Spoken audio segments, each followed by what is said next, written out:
Everyone, আজকে 30শে December আমাদের programme ছিল রবীন্দ্র ভবনে। তো আমি, মা এবং দিদি চলে যাচ্ছি রবীন্দ্র ভবনের উদ্দেশ্যে। তো আরেকটা গ্রুপ এখানে প্রোগ্রাম করছিল, এই যে আমরা সবাই। আর আমার এই যে পুরো লুকটা ছিল, আর এটা দুর্গার উপরে যেহেতু নাচ ছিল তাই এরকম মেকআপ।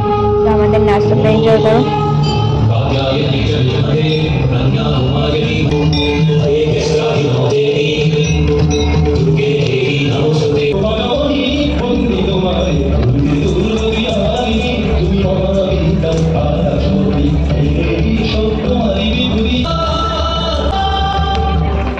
এই যে এখন আমাদের স্যারকে পুরস্কৃত করা হচ্ছে, এবার সকলকে এক এক করে পুরস্কৃত করা হলো। এরপর এখন চলছে ম্যাজিক, এবং আমাদের নাচ তোমাদের কেমন লাগলো অবশ্যই কমেন্টে জানিও। আমি নাচের পর এই ম্যাজিক শোটা দেখছিলাম, খুবই দারুণ হচ্ছিল। তারপর আমরা এটা দেখে বাড়ি চলে আসলাম, এবং বাড়িতে এসে দেখি কড়াইশুটির করছিল এবং আলুর দম হচ্ছে। তো এটা খেয়ে আজকে দিনটা শেষ করে চ্যানেলটাকে সাবস্ক্রাইব করে দাও এবং ভিডিওটাকে লাইক করে দাও। দেখা হচ্ছে নেক্সট ভিডিও, বাই।